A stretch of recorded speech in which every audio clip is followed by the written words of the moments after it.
Now, Michael Brown's official autopsy is leaked, implying Brown may have been the aggressor. Is this just a tactic to discredit eyewitness testimonies?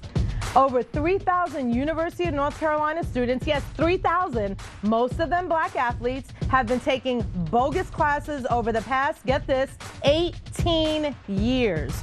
We'll discuss why this matters. Carolyn Clark dishes about her new series, Women of Power, and we're celebrating the 25th anniversary of the play Beauty Shop with actress and comedian Coca Brown. All that and more coming up right now on News 1 Now.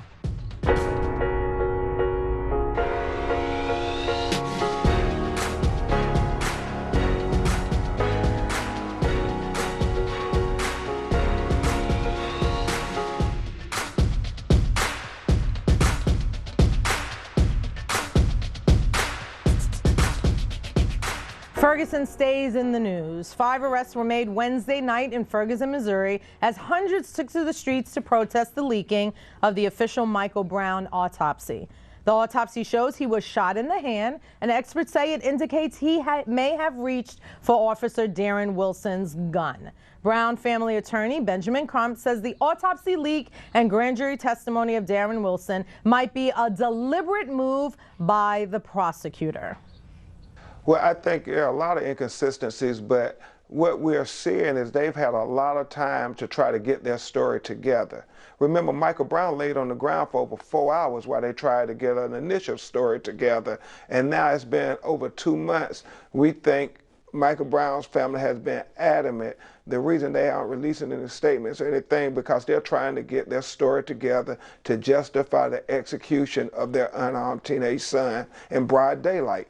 His mother and father, they have always believed that the prosecutors were working with the police to try to justify the police actions that day.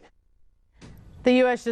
Justice Department spoke on the leaks, calling them irresponsible and highly troubling, and said there seems to be an inappropriate effort to influence public opinion about this case. Meanwhile, Missouri Governor Jay Nixon is assembling a Ferguson commission to examine social and economic conditions that led to days and days of protest. Joining me now on the panel are Ray Baker with Ray Baker Media, Lauren Victoria Burke, managing editor of Politic365.com, and Jarvis Stewart, chairman and managing partner of Ian Reed, LLC.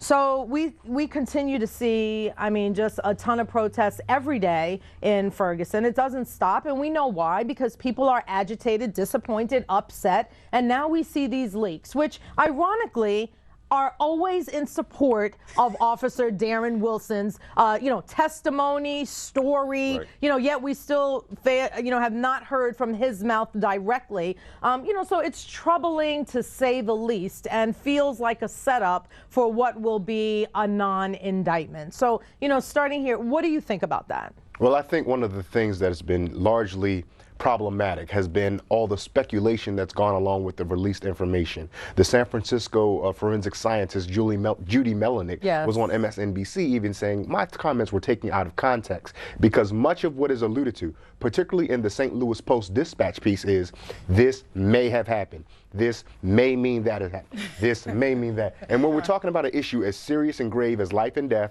and a police officer using lethal force in the murder of another person who was unarmed, may and potentially are not words we're interested in. Sure, but what bothers me about that, her sort of backpedaling from what she originally said, is that she put out there in the atmosphere that the forensic evidence supported Michael Brown reaching for the gun. And then she backpedaled to say, well, no, I just put that story saying that it coincides with what Officer Wilson said. Now, if I heard another story, I probably could say it coincided with that story. So let's be really clear to say that nobody has said or can corroborate that the forensic evidence only says that Michael Brown was reaching for the gun. It just says there was a struggle in the car. Is that correct? Well, that's correct. But you see, the thing about this is we see this in every case that involves a police officer shooting somebody dead. dead. In this case, not even a called police officer, not somebody who's called by 911, somebody who happens upon somebody. Yeah, sure. We always hear these types of justifications. It's sort of funny to read these stories because the stories are actually consistent with what witnesses have already said on TV, Dorian Johnson, except when you get to the point when the gun comes out of the holster, which to me is a key moment in this. It sounds like the Dorian Johnson sort of rendition of events is basically the officer grabbing Michael Brown with his left hand and taking his gun out with his right hand and going like this and shooting him at the car window, which sounds consistent until you get to the Wilson version, which is there's a struggle in the car for the gun. And he automatically was going for the gun. And automatically going for the gun. And he was automatically going for the gun. In an SUV raised off the ground, which would require him to reach across the cop's lap which to he get only the gun. got there in the first place because he was pulled into the car. Right, is that right? Listen, this is a comedy of errors. This is just Keystone Cops. Yes. If nothing else should drive folks from Ferguson to vote next time at the local election. I mean, just the last 24 to 48 hours should. I mean, this is, I just don't understand how the police department, the police chief, the mayor is not, the prosecutor. The prosecutor, how absolutely. Anybody can believe that this should be what we believe is the truth. I mean, common sense has just escaped everybody. Exactly. For African Americans, our tolerance for these things is extremely high because we saw Emmett Till, we saw the four girls get killed at the church.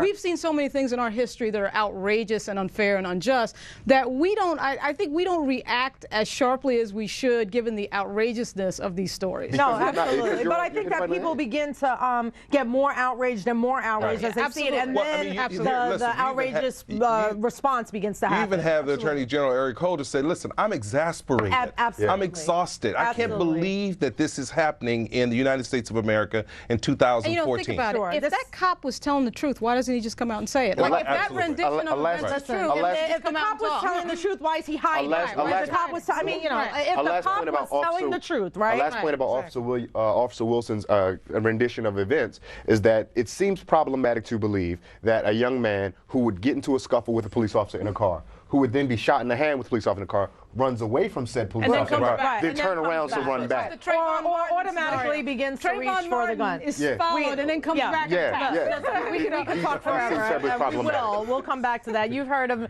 a police officer is in critical condition and another is stable after being attacked by a man with a hatchet yesterday outside of a bus station. Two other officers on the scene shot and killed 32-year-old Zale Thompson.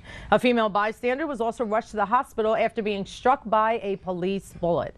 Authorities are investigating a possible link between this attack and the soldier killed by a terrorist near the Canadian Parliament on Wednesday. They say that extremists have called for assaults on military and police officers. That is awful. Also in New York City, preliminary tests say a doctor who recently returned to New York from West Africa has tested positive for Ebola. Craig Spencer reported a high fever yesterday and was rushed to the new isolation ward at Bellevue Hospital in Manhattan. He is also being treated for malaria and being tested for malaria. Spencer was actually volunteering with Doctors Without Borders in Guinea. 3 people who have had contact with Spencer have been isolated, including his fiance. But there is some good news to report on the Ebola front. Dallas nurse Amber Vincent is now Ebola-free. She had contracted the disease while caring for Ebola patient Thomas Duncan. Now, this story. The University of North Carolina is dealing with the largest academic fraud scandal in NCAA history. An investigation revealed that for nearly 2 decades, over 3,000 students, yes, 3,000 students, half of them basketball and football players, were urged to take courses that required no class time, no professor, and only a single term paper graded by an administrative assistant. The African American Studies Department was particularly notorious for handing out A's and B's. 9 staffers have been fired or disciplined, and the NCAA will now determine whether to take more action. Some are saying the university's lack of commitment to educate black student athletes and the cynical choice of Afro-American studies used for the bogus classes implicates racism. Back to our panel, Ray Baker with Ray Baker Media, Lauren Victoria Burke, managing editor of Politic365.com, and Jarvis Stewart, chairman and managing partner of Ian Reed LLC.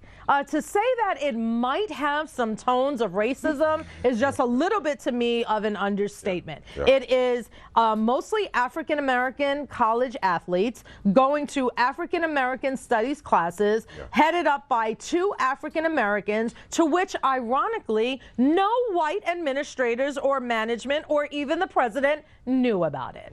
What do you think about that? Well, I mean, obviously, first of all, the only reason that UNC was interested in these students in the first place is because they could bounce a ball or run a football anyway. They're not interested in their education. So obviously, they're not. When you're not interested in somebody's education, and you're bringing in over $600 million to these schools in some cases, it's kind of like, who cares about whether education's ancillary, yeah, right? So education takes a backseat to this anyway, and that's really the embarrassment here, that we accept this. They're basically using these kids for profit. They're using these kids to make money, and this incident highlights that, obviously. Sure, but using the African American Studies Department and these two, one gentleman who was the chair of the department and then his sort of administrative assistant, were the ones that they are putting the blame on for these sham classes. They ran this could that be entire possible? Nobody knew. Here's the thing. You know, we saw after Penn State how university administrators did a terrible job at transparency. One of the things, the number one rule in crisis communication, crisis management, is that you have to tell the truth very slowly. What they did is they completely ignored the whistleblower 5 years ago. If I'm the provost, if I'm the university president, if I'm anyone, since you know what, if they're saying it, if this young woman is saying that there's a problem, let's pause, do an internal investigation and figure it out. An 18-year problem. An 18-year problem. I mean, They completely blew it off. Yeah. So now they're trying to get the toothpaste back in the tube by trying to explain what happened. It's too late. It's the department and the university has a cloud over its head. And unfortunately, as you look at university budgets across the country, the programs that are being cut the most are African American, Hispanic studies, et cetera, which, you know, in this case, you know, I don't know how they're going to move forward on this. Yeah, I mean, what should happen? I mean, what should the NCAA do? During this time, there were 3 basketball championships, 93, 05, and one other year, I think 2009. it was 2009. That's exactly right. Do you take those championships away? I mean, it doesn't really hurt the students that played in those championships, but it would tarnish the school. The NCAA probably, to be completely honest, should not take action to do anything in a punitive way against the University of North Carolina, because that'd be hypocrisy at its finest point. The NCAA is based on the work of exploitation, as we've already outlined here. The former and initial executive director of the NCAA even compared the way that men's basketball and football is being applied across the United States to plantation politics. And finally, we just simply have to be quiet and learn from our ancestors. In the 1920s, Dr. W.E.B. Du Bois, at Yale no less, said he is worried that football will now drive the school. Wait, but are you saying that the NCAA shouldn't take any action against the university? Well, here's why. It's because it's the pot calling the kettle black. If the NCAA were to do that. But still, that's like saying that the NBA shouldn't have done anything with Donald Sterling. I mean, the NBA has inherent racism as well. They have to do something. No, I don't. Okay, and again, I'll accept the pushback, but I firmly don't believe the NCAA should be the one who's doing anything. So who should? If there's going to be something that should be done, I think first we have to. I would love to see an organization of athletes. Some time ago, last football season, APU, All Players United, came together to try to organize around the unionizing of college athletes. Right. I would like to see the athletes from Northwestern University who participated come to North Carolina. So that's going to be a problem for them. They don't have real degrees, so I mean, that may be slightly a problem. I kind of understand what you're saying, but the NCAA being the governing body over there has got to do something. And hypocritical or not, is going to suffer. or They need to step forward. Absolutely. Who do you punish and then how? So how do you hit them? You hit them in the pocket. You suspend the program. What they care about, money. That's fair. That's fair. No, that's fair. But if we're going to do that, then we have to do it en masse and just dismiss UNC's complete athletic department for at least 5 years. What would be wrong with that? What would be wrong with that? I mean, but are we willing to go that far? Are we willing to go that far? Them in the pocketbook. Listen, many a school has had a basketball scandal. University of Miami, have had to have their programs cut down. Is it unfair to the athletes that thought that they were going to go there and they, would have scholarships? Yes, the idea of the student there athlete, has to be some the idea of the student athlete is nonsense anyway. We all understand that. Right. These people are at these schools to make the school money. So the idea that we're hurting the athletes. Yeah, well, well, first of all, Laura, we're gonna go okay, hold on one second. I gotta go, but we will come back. I know, so much to talk about. The rise and fall of Redwood. It's the true story of the once successful Baltimore restaurant that's loaded with takeaways for future entrepreneurs. Owner and author Rod Womack joins us to discuss next. Plus, Tracy Ellis Ross, Kerry Washington, Venus Williams, and Jill Scott are all hanging out with Carolyn Clark on the new show Women of Power. We'll give you a preview. And sassy and hilarious actress and comedian Coco Brown talks about her role in the long-running stage play Beauty Shop. Hit me up with your thoughts on Twitter @News1 or @Mo Ivory or on our News1 Facebook page.